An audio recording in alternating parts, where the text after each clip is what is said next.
The Southern Alberta Council on Public Affairs acknowledges that we are gathered on the lands of the Blackfoot people of the Canadian Plains, and we pay respect to the Blackfoot people, past, present, and future, while recognizing and respecting their cultural heritage, beliefs, and relationship to the land.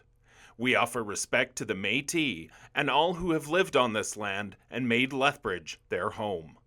Our speaker today is Dr. Chandra Singh from the University of Lethbridge. We had a change in the title. Last week you saw the title was about beets, but today he will speak about storage losses in all kinds of agri-food crops are substantial. Are they largely preventable? Please welcome Dr. Singh.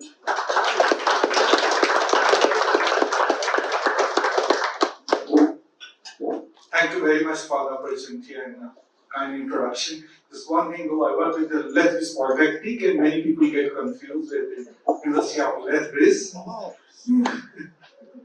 So yeah, the title that you have, is it preventable? So that's my response, that yes, what sort of senses can play in minimizing post-harvest losses across all the crops. And, this is the talk that I gave as a keynote at one of the international conferences in India, so I'll just repeat it here.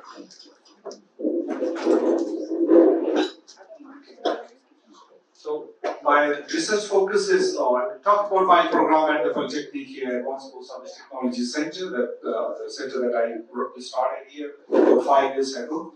My center research focus is on storage, handling, and processing of Alberta crops, which includes oil seeds, cereals, pulses, potatoes, and sugar beets. These are all major crops in Alberta or southern Alberta.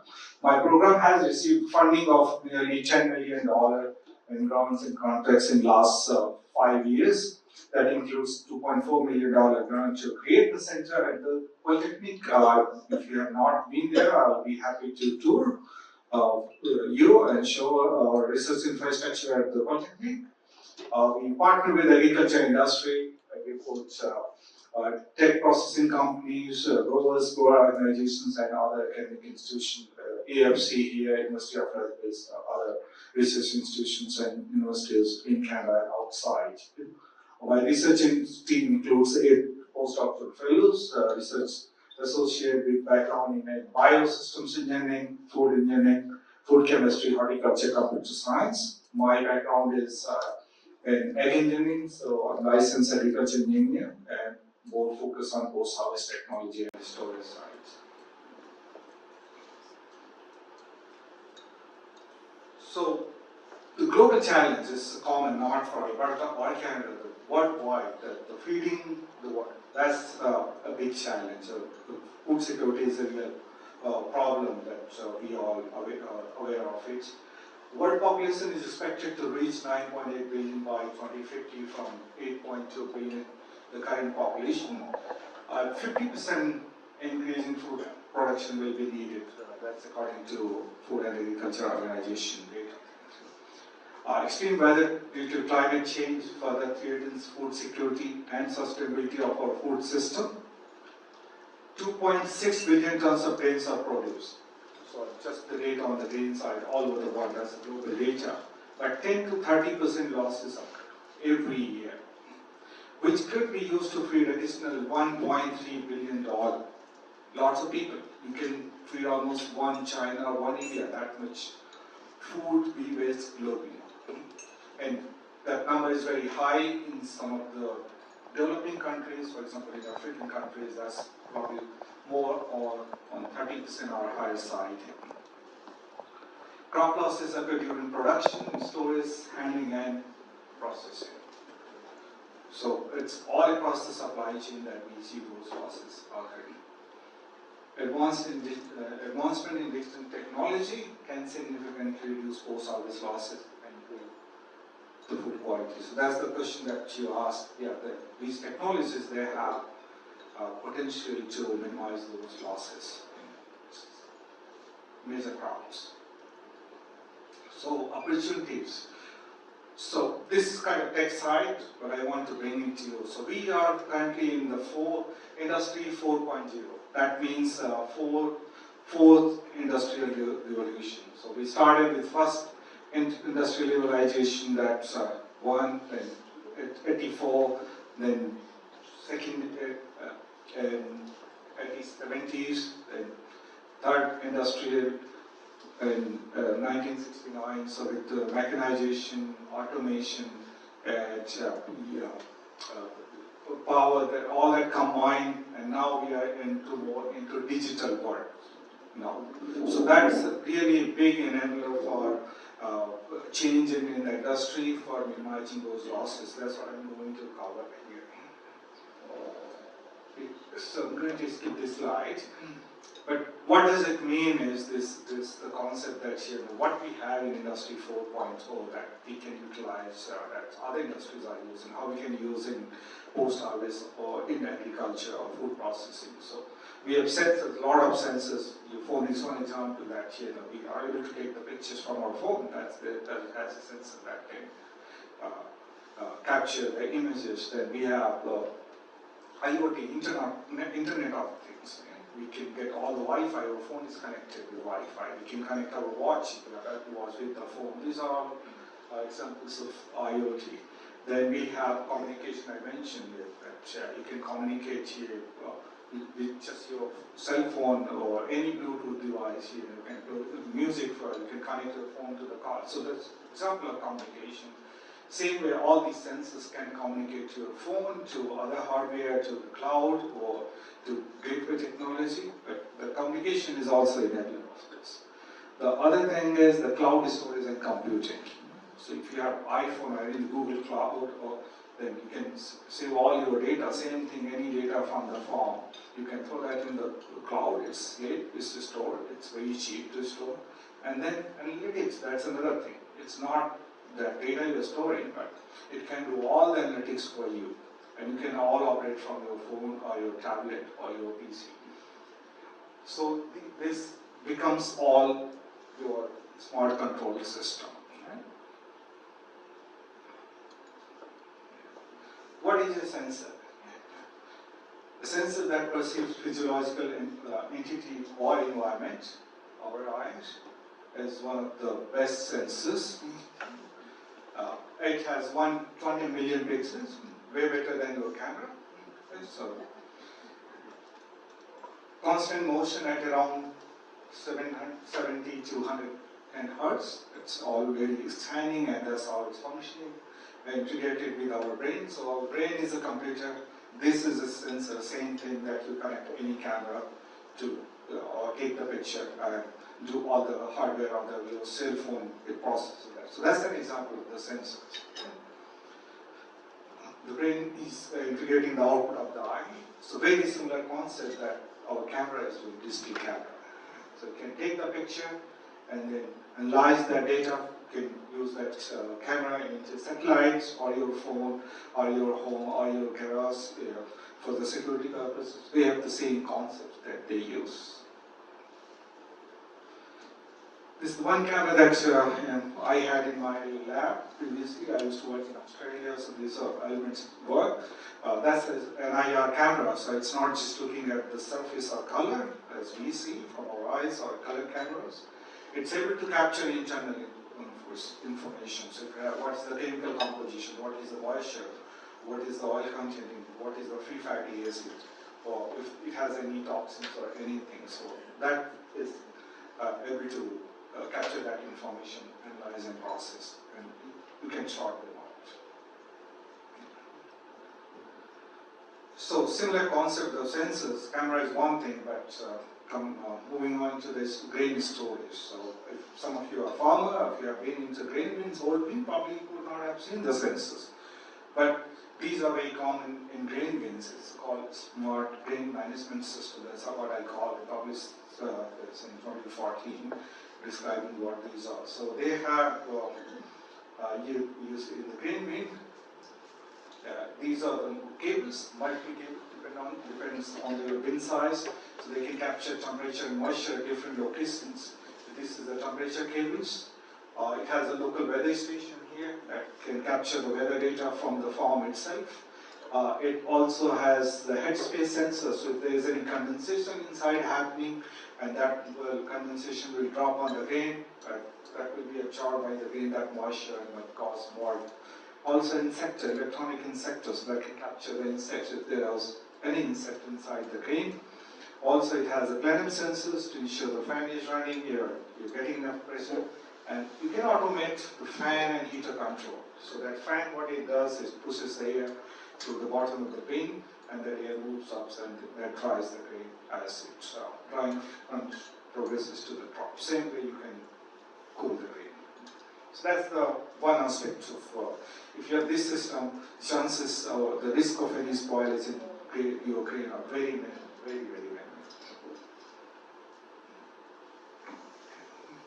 So this is how it works, is that it's all communication, wireless. So this is the weather data, local weather data, that rain, wind, temperature, RS, that all can be captured wirelessly, and you can see all that in your cell phone. Same thing here, the grain bin, all the cables that I showed to you, they are connected with the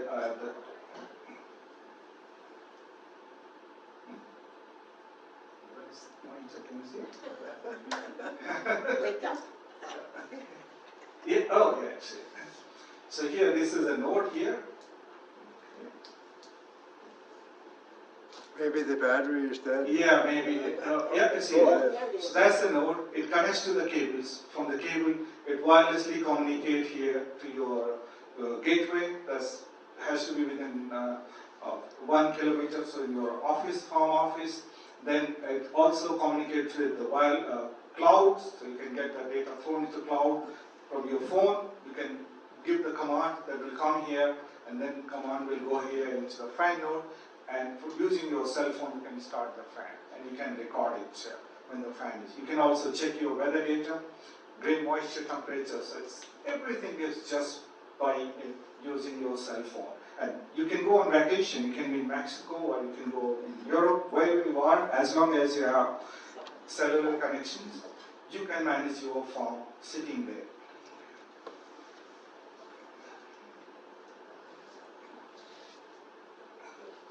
This is data that I have from the bins. I took that screen capture. So it shows you these dots here. These are the sensors, and that different cables. So you can see those numbers here. So this was back in, I mentioned in Australia. I used to work there. I was a professor in South Australia, University of South Australia.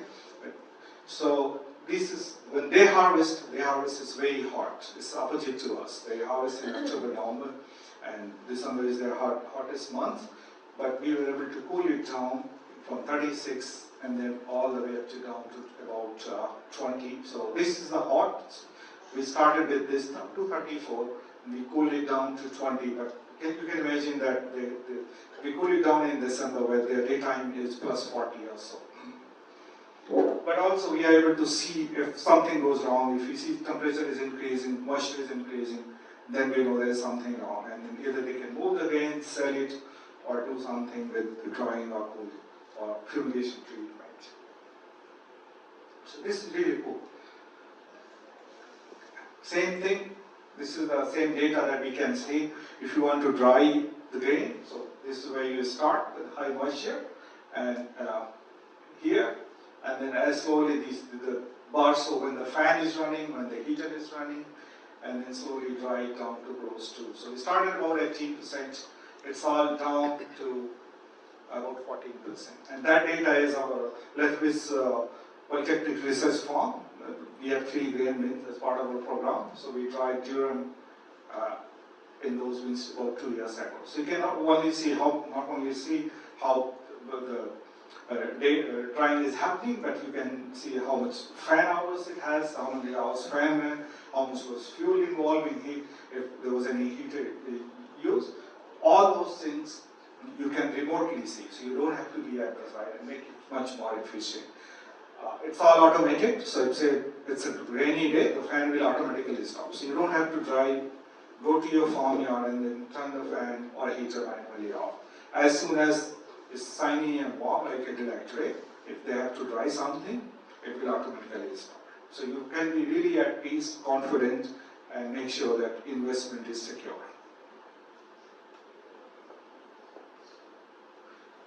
Another crops, somebody was at my table that, do you work with sugar beets? I said, I don't work at the Atlantic, but yeah, I do research on sugar beets. It's another interesting crop here. So beets, the challenge is they have high moisture. So freshly harvested sugar beets stored in outdoor bulk piles. They have significant suppose losses during the storage. They have limited time. They can be stored only up to 120 days. And this past winter was very warm, relatively warm. So they had many heating and then thawing cycle. So that actually create very challenging environment. If they are frozen, they stay frozen, no problem. But what happened in southern Alberta, that we see with sugar, which is good that we feel warmer, not like in Winnipeg where I was for many years. But then it has adverse impact on these beets. They have large sucrose losses. So that's the challenge.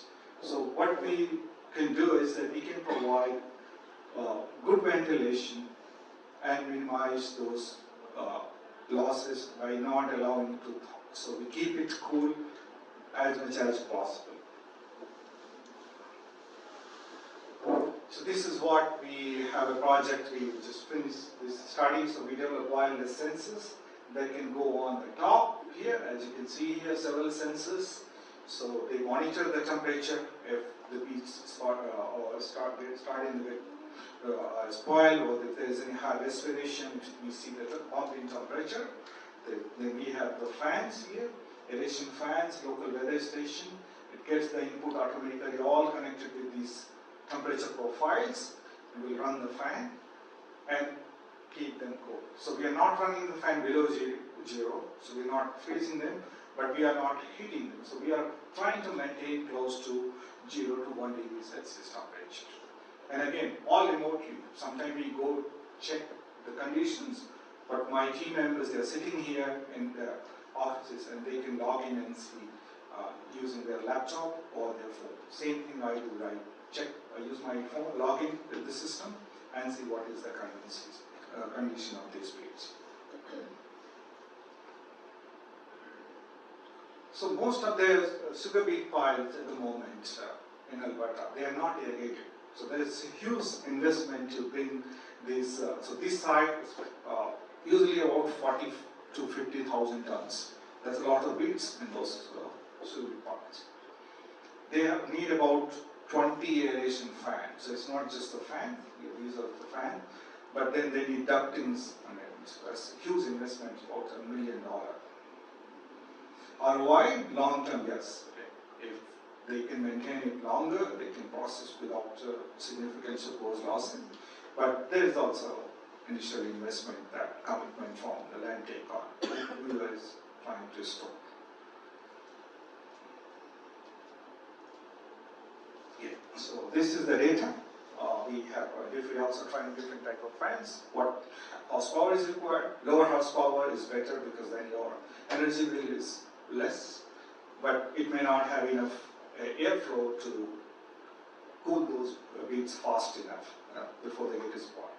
But this is what we started about 12 degrees. They wait actually till it's cool enough so that the beets don't get spoiled. So it's about end of October. So about those are the dates. October 20th was that particular year. We got the beets about 12 degrees Celsius, and then we cooled down to about 0 to 2 degrees Celsius range. And that's the average for all the sensors.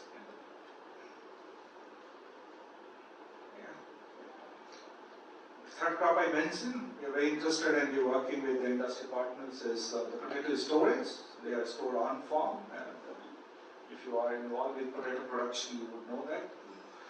So we have a project currently funded by the major processors, which French fries guys, which are McCain, Lamb, Weston, Cavendish, all three, and half of the funding is coming from ARDA, which is Agri Funding Agency in Alberta, provincial.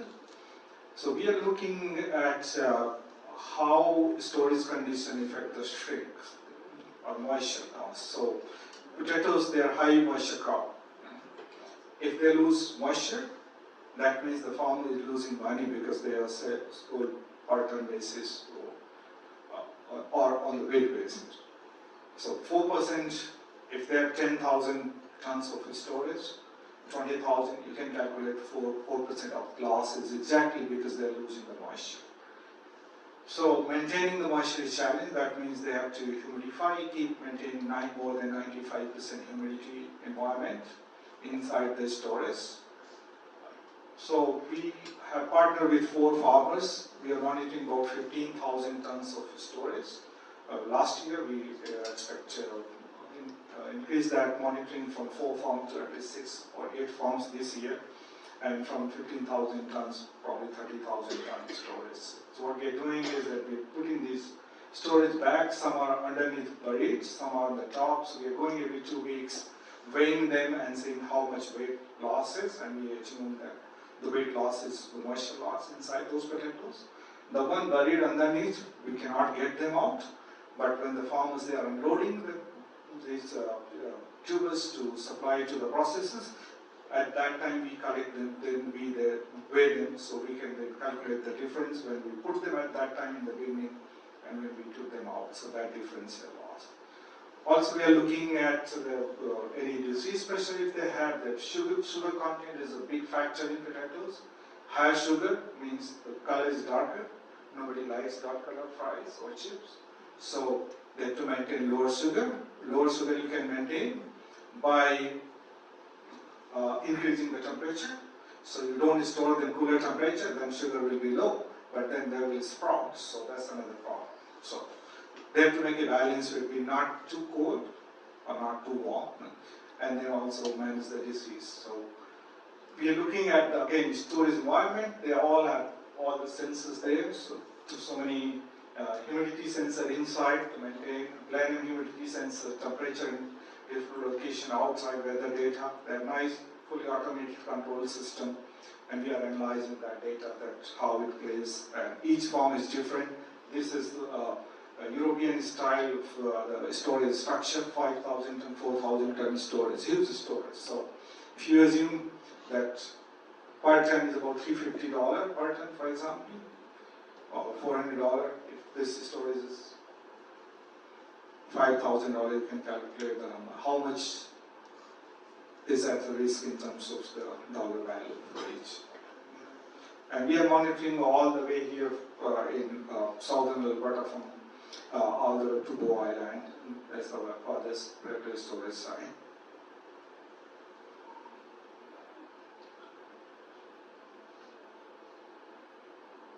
So this is the empty one before we fill. We go there, we inspect it, and these the tiny holes, these are perforation. That's how the humidified air moves up to maintain the humidity and also keep it cooler. This is one of the dashboard that I mentioned, that we can see the conditions for each bin in almost real time. We don't have remote assisted, but we have the control panel where we go. It's possible to do remotely, but we don't own it, so we have not requested that. But same thing, the sensors are a big player in managing these parts.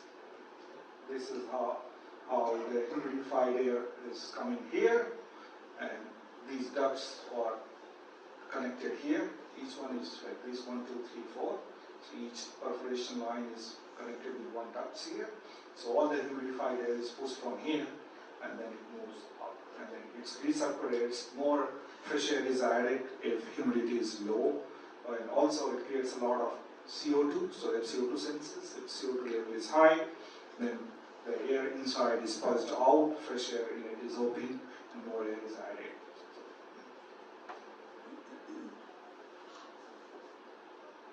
Okay. So this I mentioned that we place about 200 mesh bags, 10 to 20 pound each.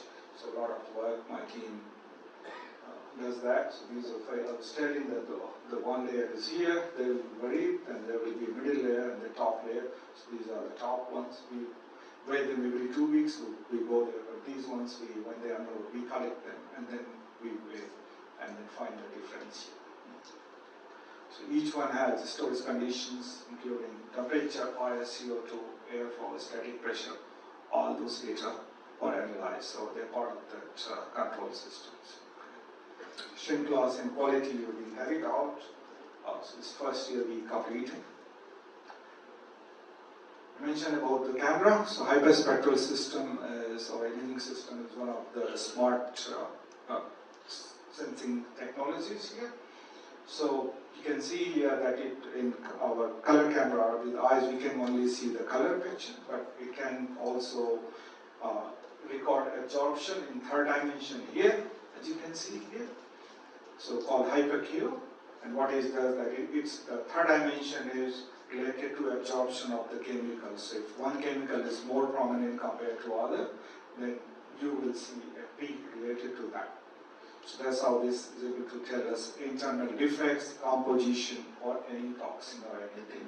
It's the camera that we have, and we capture the images, and then we do all the background processing and mathematical tools that we have. So this is how we can predict the sugar content and glucose and sucrose and dry matter in potatoes, and which are very critical for the processing industry. Also, if you have noticed even at home, if you bring potatoes, leave it for a while, then you see the greening, and the greening causes production of toxins, PGA, which are carcinogenic. So we are able to actually detect. So we use this HPLC machine to do chemical analysis, and then use the camera to model it with that, and we are able to predict the toxins in those potatoes. So this is the summary of my talk today. New developments in sensing technology, IoT, solar power, wireless communication, automation can help minimize post-harvest losses of the crops. Data analytics and AI can enable storage managers to make timely and informed decisions based on accurate information and eliminate the guesswork. Advanced imaging techniques can improve agri-food quality and safety. Costs, scale adoption, poor transportation, storage infrastructure, low farm income, and lack of government support are major barriers in many countries. I would like to thank all my project collaborators in different projects, as well as our funders. I'm our researcher, they're funding my research program, and others are funding or have funded different projects in the past 5 years. I'd like to also thank my team, they do a lot of work for me. This is our, I mentioned, this is our grain storage and handling facility at Lethbridge Research Farm, which is just by the jail road. It was earlier irrigation demo farm, but we have taken over, and as well. I have set these up. These are 20,000 bushels per each, so 60,000 ton of storage, and there is a high temperature dryer.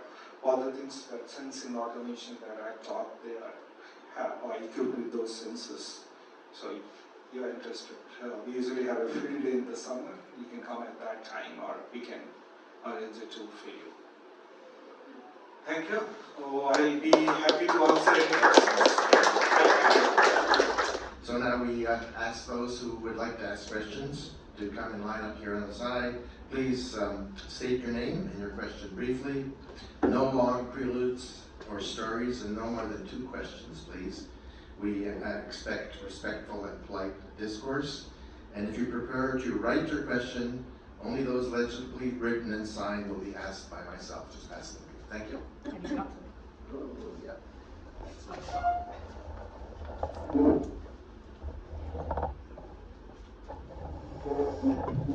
Belinda Croson, thank you very much for the presentation. I learned a lot. I particularly like the green bin. It's better than our old way of fill a bin, shovel it out, dry it, and put it back in. This is a much more efficient way. But what's the cost? I know you're a researcher, and I'm looking at this and I'm thinking the cost of pivots and the cost of land and everything else. What is the cost of somebody who's going to go in for a green bin or something like this? And the second question, for extra storage, we're seeing a lot of the white plastic containers for holding grain. How are they for storing grain? Have you seen any research into those? So 2 questions, what would something like this cost, and how are that new type of storage working for grain?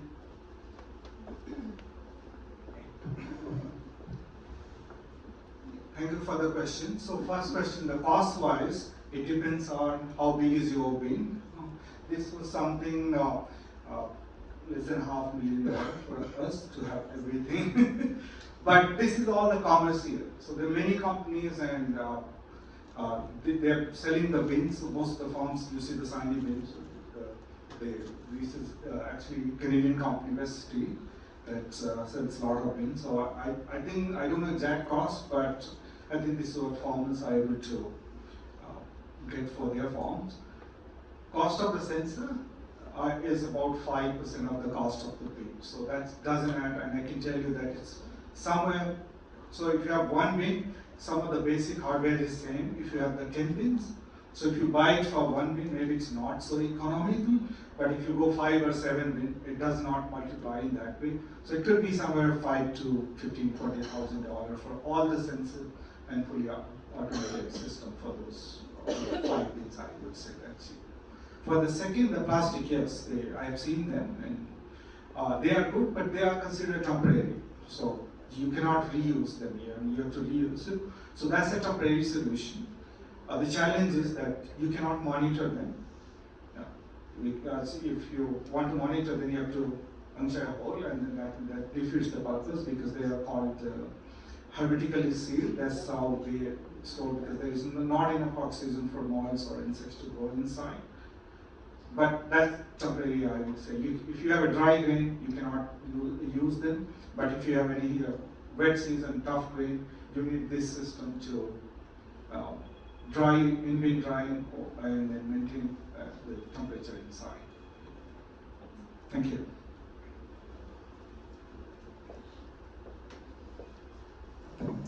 Beth Warner, thank you for your talk. I may have missed this, but if you discussed this already, but I'm wondering, so there's storage bins for potatoes, and why not for the sugar beets?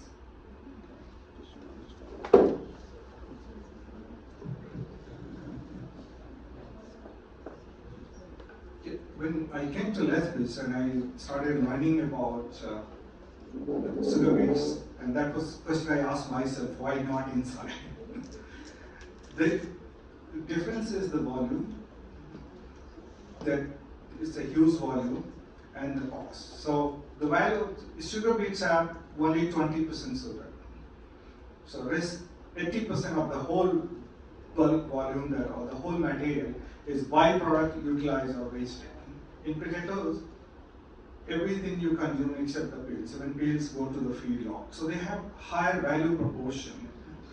Each ton cost of the potato is $350 ton or 400, between $350 to $400 per ton. Where sugar beets are $50-55 per ton.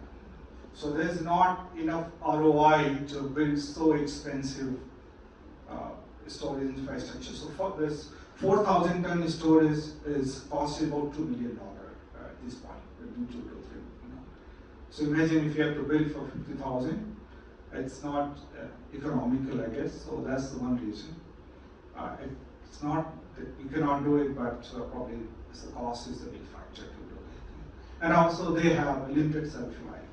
Potatoes you can store, some of our partners, they store up to 10 months, probably 8 to 10 months. We tried storing them inside the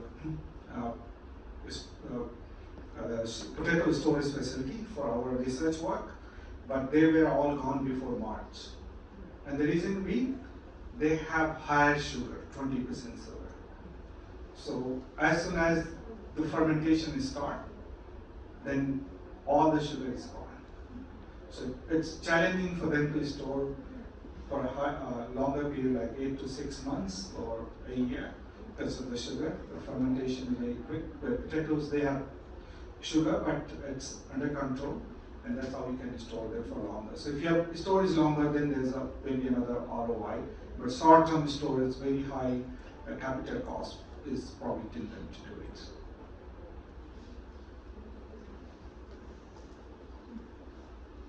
Thank you for your talk, Wayne Tenner. I've got a question. It sort of partially relates to the first question you had about cost. And I noticed in your diagram of the bid you had 4 columns of sensors. Now, does that just represent representative of your research, or is it required for statistical analysis? Can you get by with less sensors per bin? And do you need these in every bin if it's all from the same crop?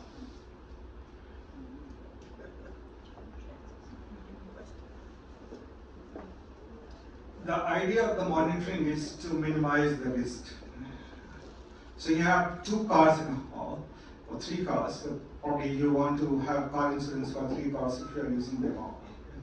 Not very similar, but the challenge with grain is poor heat conductor, like wood, right? So it has fiber material. So it's not like metal where heat transfer within this. So if you have less cables, then probably you are going to miss any hot spot, locally hot. So you have one patch of grain that is bad, maybe that particular area in the field is a lower elevation, high moisture, and that can start the respiration and spread out in the whole bin. So if you don't have sensor in that locality, in that area, by the time you notice it by another cable, which is maybe 2 meters away in big bins, and now the bins are bigger and bigger, 48 feet, 68, up to 90 feet diameter. So that's why you need multiple cable, and the cost is coming down with those cables. So I would suggest that follow the recommendation from those companies, and whatever recommendation based on the bin configuration they come up, I think will be a good idea. But have a cable, not having anything is still better.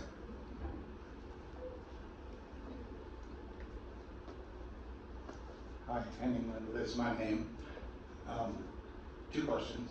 I used to be a bean breeder here. You mentioned pulses, but which pulses are you or have you been working on? And the second one is, what is the plan for commercialization? I notice you have all kinds of companies involved. Is any of this yet being commercialized here in Southern Alberta? And if so, through what mechanism?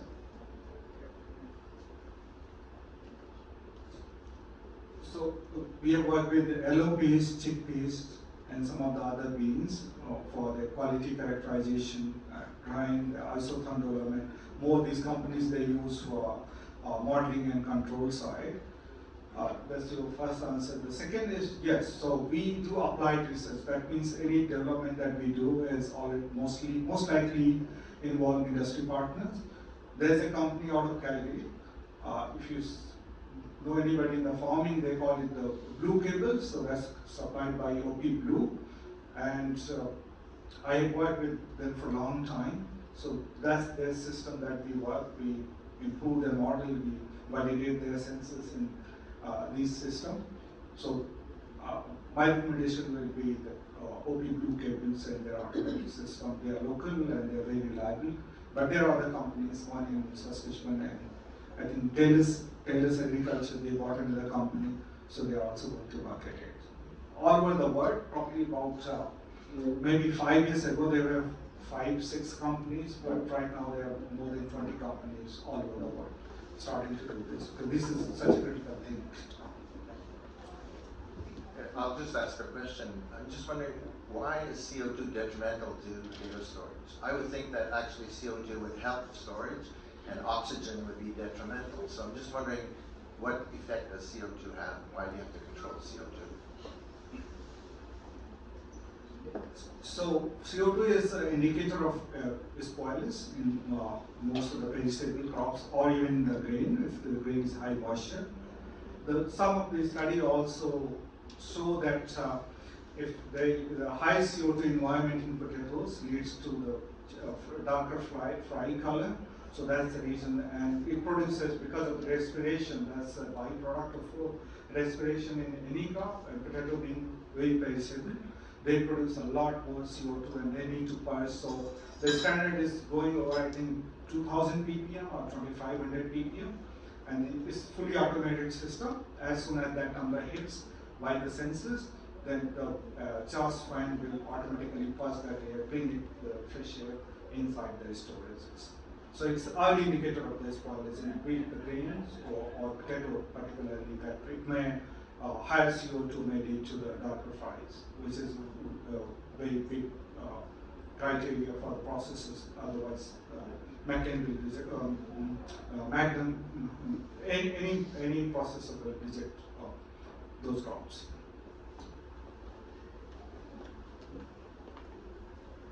Hi, my name is Shelby Zuma. Thank you for the talk.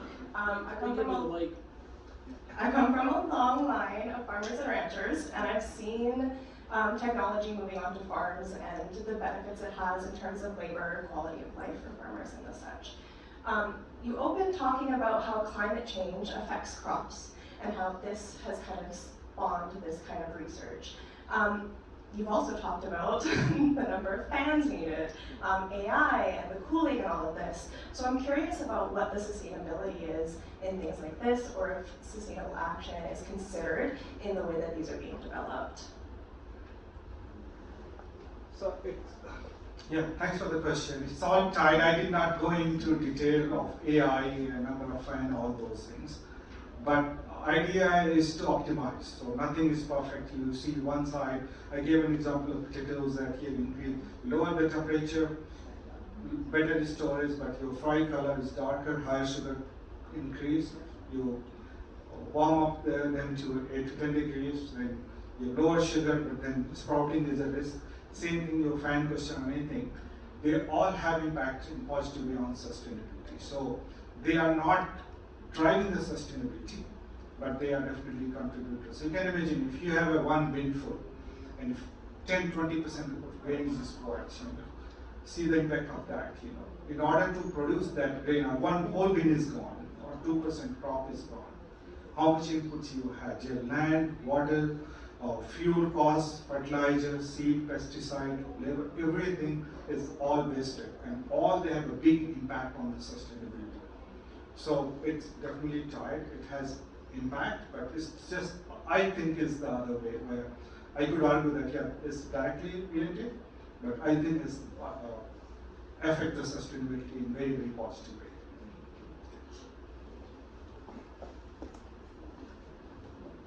Thank you. I'm Ian Hurdle. I wonder if there's any other things that are happening to help your storage, such as encapsulation or irradiation, to help you with your storage. Yeah, thanks for the question. Yeah, there are a lot of researchers, they work in that area, not directly me. The challenge with those, so many novel ideas, and they work in pharma, maybe other, or defense, or other industries. The challenge is that we have talked a lot more about the cost, whether that's cost effective, because these are low value commodities. Your iPhone, they release every year, costs you $1,400, $1,500, and we pay and we write, so they invest a lot. Where if you look at the traditional agriculture products, the cost has been, affordability has been an issue, and there's not enough return to adopt those or make it economical. So cost and then the volume. So we're talking about huge volume. So some of those technologies, they work on the lab or small scale. But when you have a farm, some of the farms are now 30,000 acres, 20,000 acres, the amount of crop they produce, and time is another factor. So yeah, cost is a factor, volume is a factor, and you have only 2 weeks to complete all your harvest. Otherwise, such unpredictable weather, or we are in such an extreme weather environment, we may lose whole crops. So just changing the time, cost, and then volume, all those factors, I think they limit application of many very novel technologies at this point.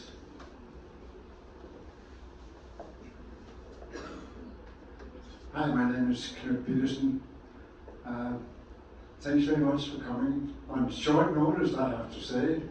We were short of speaker last 10 days ago, and Chandler stepped right up to the plate. Thanks for that. Back in the good old days, farmers had small bins, and it relates to the previous question that 1,000 bushel bins were not unusual, and most farmers had more patience back in those days, so they waited till the grain was dry before they put it in the bin, and basically had very few problems. But nowadays, with the volume, it's a different ballgame. Could you tell us a little bit about humidity plays into the fact that can you dry grain when the humidity is like 80%? Many places in the world have 70-80% humidity every day. How do you dry grain in those places?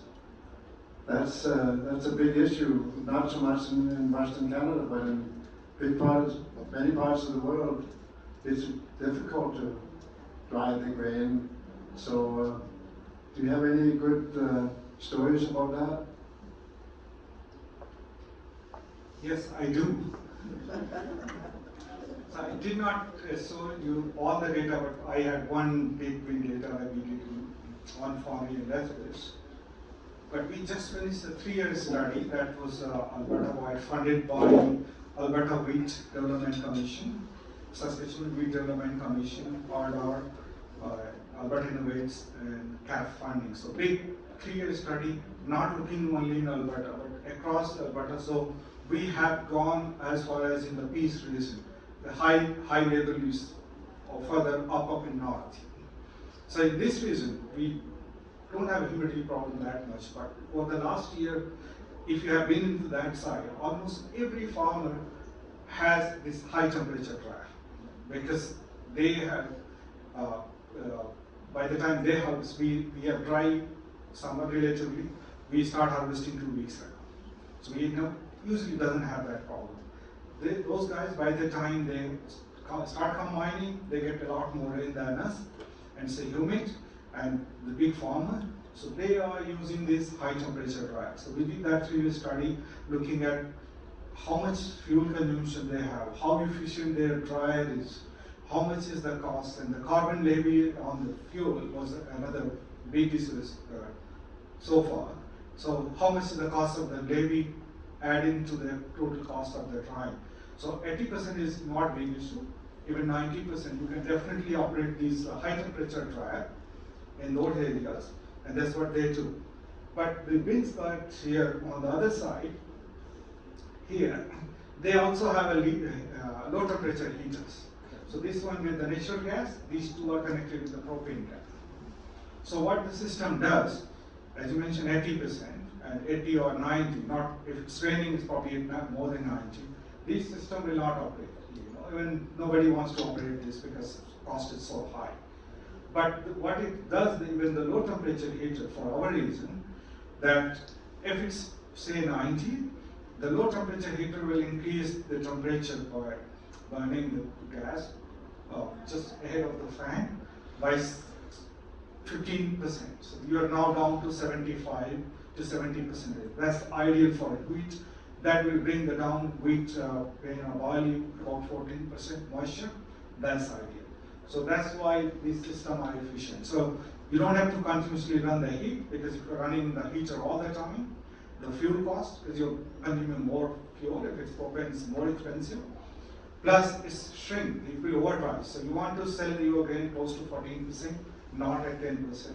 So that system is definitely helpful. That we studied, we just finished 3-year study.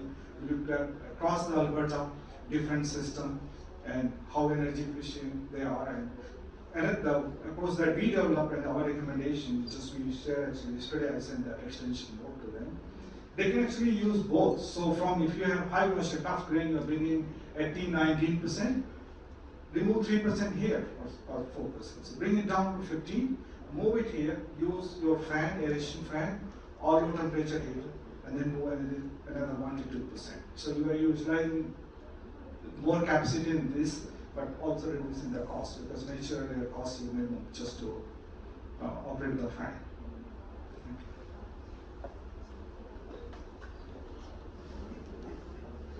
My name is Klaus Jericho. Chandra, thank you very much for this very important issue.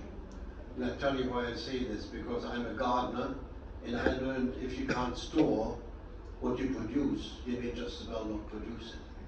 So this is extremely important. But you alluded to energy business. I'm interested in energy. This is very energy intensive work.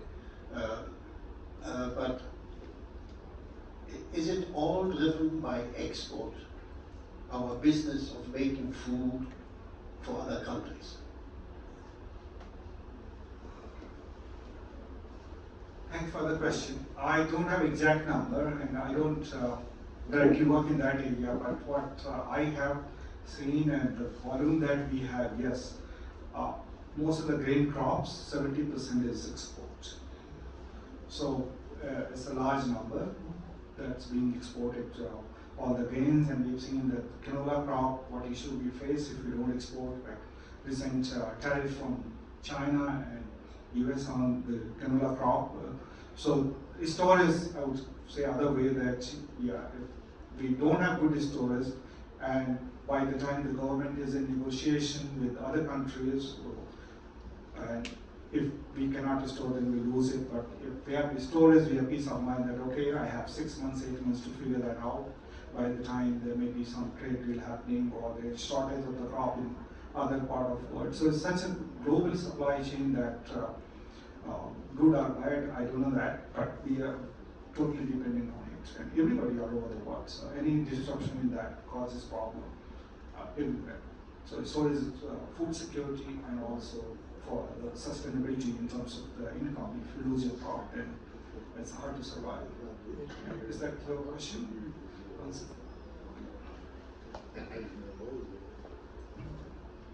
Thank you very much for giving us your talk.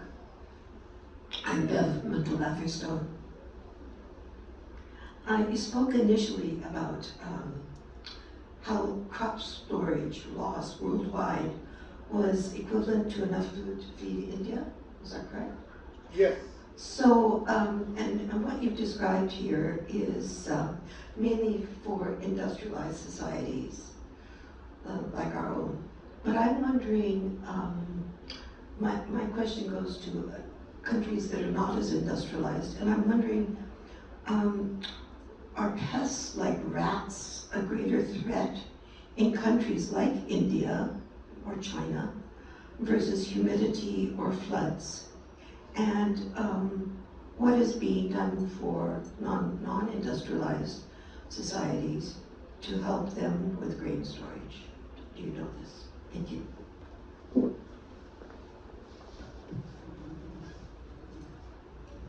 Yeah, thanks for the questions. Very relevant question. I was fortunate that I grew up in India. My parents are still farmer, small acres farm in India that they still work on. I got my education in Canada, work here, then moved to Australia. I was faculty there and doing the similar research in Australia, and then came back. So I've seen two different worlds. One is in North America, where we have humidity is a problem, so moisture is a problem. But in India, Australia, all the tropical countries, Brazil, they have insect is a big problem. So all the crop losses, I think, if you look at the number one reason is still insects. So not rodents may be minor, but number one is insects. So those developing countries, the farm size is small, income is small, they don't have resources, infrastructure to build something like this. And that's why in my conclusion I had, what they need in those countries, the government has, those respective countries, this government, they have to come up, create the infrastructure, collect the grain, and that's kind of model Indian government is doing and many other countries are also doing in African countries. But they have to come up with a centralized model where you can bring in the grain, store in these systems, which has highest resistance against environment. Insect control is better rather than in bags or any other type of storage. Fumigation is very efficient, so if you notice an insect problem, they can fumigate, and that's what they do in Australia. I've noticed they put the phosphine tablets, capsules or the gas, and recirculate, seal it, and then minimize the insect losses in those countries. So it's sad, but that's the reality of those farmers. They struggle a lot more than in this part of the world. Mark granted me an extra question, and I should tell you that Klaus Derko this year refused my offer to give him some seed potatoes because he says it's way easier to go to the store. My question to you, Chandra, and it's a little bit unrelated to the topic, but it's the fascinating research that you're about to start about potatoes, no, sugar beets, having another purpose than just making sugar that we really don't need to be eating anyway. But could you tell us a little bit about your current research into what potatoes or what sugar beets can do other than making sugar? Yeah, I can say a little bit. So that's again tied to anything that we can produce which is healthy, nutritious, sustainable, safe is good for our society, good for our environment, good for everybody. The new project that we are starting is funded, it's a new initiative. It's called cellular egg. So it's rather than using fat, for example, or protein from animal source, it's cultivated in lab. So you might heard about the cultivated meat or beyond meat, so that's lab based. How it's done is that it uses not the whole animal to produce that, it uses the animal cell and uses that from the cell itself through genetic engineering and biomanufacturing. So that cell is uses bacteria as a manufacturing factory, and then that bacteria is fed by the sugar. And then that bacteria goes into the meat because that cell is unique to that particular interest. So you can produce, for example, milk. So it's very early stage of research, but that's where there is a potential, and we are lucky to be part of that big collaboration among 10 other partners, University of Alberta, University of Manitoba, Dalhousie University, and us, plus 4 or 5 industry partners and New Harvest. So we are starting that project just now. So it's a similar concept. Now what they do, the molasses, the byproduct from the beets or the fiber that they get feed it to the cows. The cow is go eat those and then directly consume the sugar, and then they get grain or they produce milk or fat. Rather than giving it to them, the bacteria will eat it as will use as a platform, and the cell will go in very controlled, specialized way to produce non-conventional or sustainable products. So there are many questions. If we start talking about it, probably one day is not enough. but that's a new area that we are going to start working at. Since I'm the moderator, I'm here at the microphone and take this opportunity to give a statement about what's always baffled me. It's always baffled me the need for light-colored French fries. I come from Quebec. I was born and raised in Quebec, and the darker the French fry, the tastier, the better. Actually, Quebecers will double fry their fries to darken them. And then I wondered, why is this? And I think it's all because of industry. McDonald's came with the anemic French fry. And now everybody's trying to lighten their French fries to match McDonald's. So this is, I think, industry telling us what we like rather than us buying and eating what we want. So anyway, that's like, I don't expect you to comment on that. Because you have to do what industry wants, and that's the whole thing. The breeders, the potatoes breeders are looking for potatoes and breeding potatoes with less sugar because companies want less sugar to have lighter French fries. Anyways, thank you very much for your talk, and would you like to give us a take-home message? Thanks for the opportunity and such nice conversation. I've attended many conferences, big technical events. I never had such great questions, such nice interaction from the group. So I really enjoyed this conversation. My take-home message is yes, that the world needs more food. That's a reality we have seen during the COVID. It's so dependent supply chain, not one region, but one country, but globally, that we can produce more sustainable crop, and then storage is a big part of it because we still produce enough. We produce enough food for everybody, It's just we are not storing or not delivering to the people who need it. So that's my focus, that yeah, storage is very, very important part of it. Unfortunately, it does not get as much attention as other things, so they are always focused on growing more, producing more, but not on the storing, which is still, I mentioned that for sustainability, this is very important, because if whatever you lose, that directly tied to the resource that you totally lost. So that's my focus, that yeah, post-harvest is very critical, and there are tools, technologies that farmers can adopt, in some countries government can adopt, policymakers, they can push more for more support for the farmers, growers, and the industry. And we need more food, but in sustainable way, and that we can do by minimizing the losses.